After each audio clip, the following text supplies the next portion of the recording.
Press conference बुलाया है, क्या मामला है? जी, जैसे कि आपने देखा होगा कि न्यूज़ मीडिया या फिर दैनिक जागरण वगैरह सभी जो समाचार पत्र हैं, उनके माध्यम से मुझे पता चला कि एफआईआर हुआ है, जिसमें हमारे भाई हरीश मिश्रा और बाकी लोगों को नामज़द किया हुआ है, जिसमें आपका जेल सुपरिटेंडेंट भी शामिल है। तो हम भोजपुर पुलिस हमारे जो है डीजीपी हैं और हमारे जो सम्राट चौधरी जी हैं हमारे मुख्यमंत्री, इनसे मेरा आग्रह है कि इस केस को निष्पक्ष जांच करें, क्योंकि जो राकेश ओझा है इसका यही पेशा है, उसके पिताजी का भी यही पेशा है कि बिना मतलब का किसी को केस में फंसाना। जैसे कि पिछले साल का बात है कि हम लोगों को केस में फंसाया था, जो कि बात पूरी तरह से गलत था, और इस बार भी वही काम वो कर रहा है। जैसे कि मैं आपको बता दूं कि एक गुमनाम चिट्ठी आई हुई है, जैसे कि उसमें जो प्रेषक है, जो भेजने वाला है, वो अपने आप को शाहपुर का बता रहा है। जो चिट्ठी आई है वो आपका दानापुर से आया हुआ है।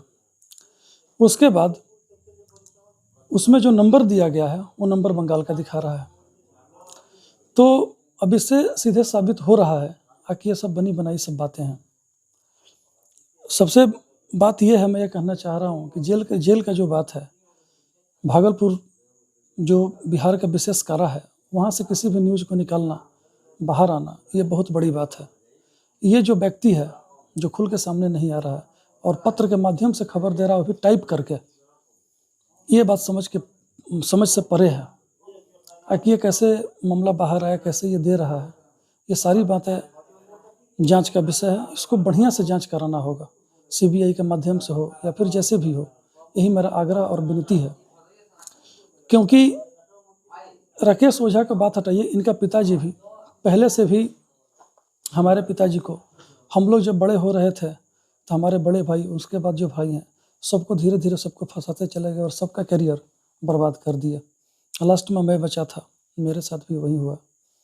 पढ़ाई लिखाई सब कुछ छूट गया और आज मैं यहाँ पर हूँ। तो मेरा यही निवेदन है कि इसको निष्पक्ष जांच हो और जो इसमें सच है, सच को सामने लाया जाए, क्योंकि सच सामने आएगा तभी पता चलेगा।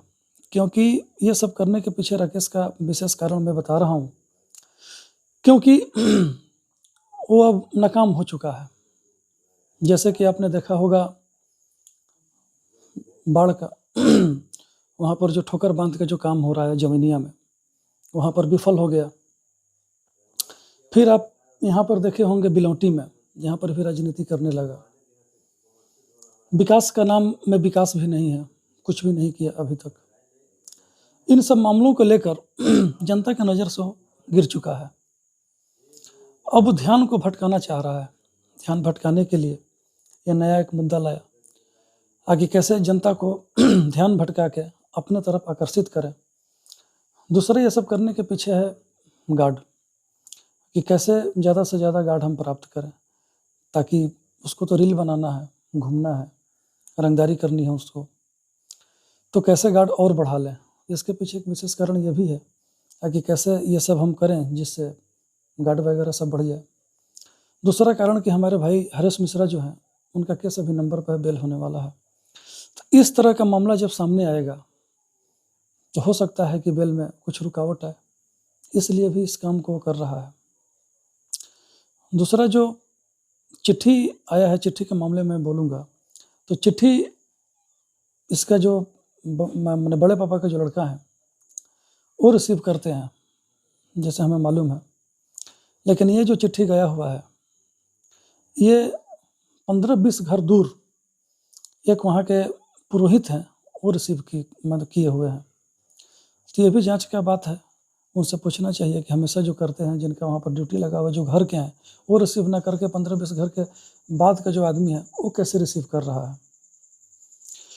फिर इनका तो मतलब लड़ाई हर जगह है, आप भली भांति सब जानते हैं। इनका अपने परिवार में भी लड़ाई है, हम लोगों से जो है अपना लड़ ही रहे हैं।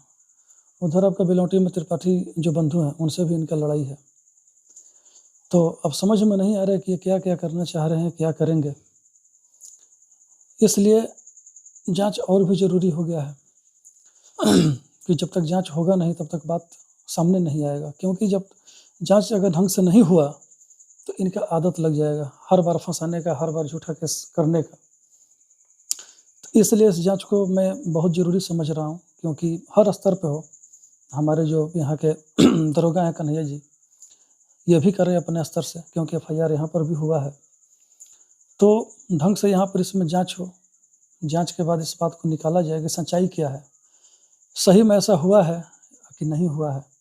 क्योंकि अगर बात ऐसा हुआ है तो मुकदमा जो है राकेश पर भी किया जाए, क्योंकि राकेश कई बार बच चुका है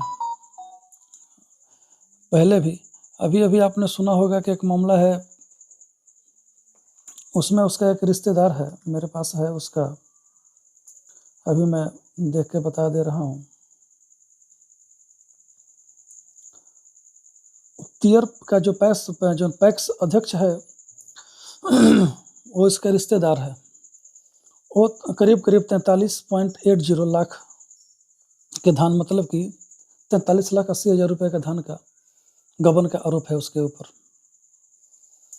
उसके बाद उसमें तो कुछ बोल नहीं रहा है। दूसरा, इसके रहते हुए इसका रिकॉर्डिंग भी आया था रंगदारी का, उसमें भी इसके ऊपर कोई केस नहीं हुआ। तीसरा, आपका यहाँ पर आप देखे होंगे कि जौनिया वाला में जो बात हुआ, वहाँ पर भी मतलब कि समझ ही रहे हैं, ज़्यादा कुछ नहीं बोलूँगा उसमें, वहाँ पर भी इसके ऊपर कुछ नहीं हुआ। तो मैं ये कहना चाह रहा हूँ कि ये जब चाहे कुछ भी करे, इसके ऊपर कुछ नहीं हो रहा है, लेकिन ये झूठ-मूठ का कोई भी आरोप लगा दें और उसको सच मान के एफआईआर हो जाए, परेशान किया जाए हमारे परिवार को या फिर हमको, हमारे पिताजी को, ये सही नहीं है।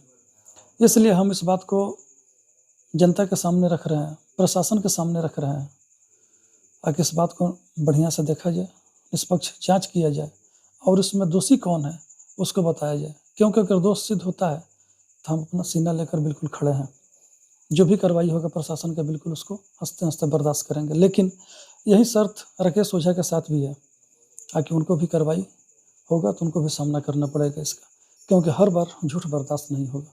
धन्यवाद। परिचय अपना बताइए। मेरा नाम कृष्ण मिश्रा है, फादर्स नेम आपका होगा शिवाजीत मिश्रा, विलेज पोस्ट आपका सोनबरसा होगा, डिस्ट्रिक्ट भोजपुर, बिहार।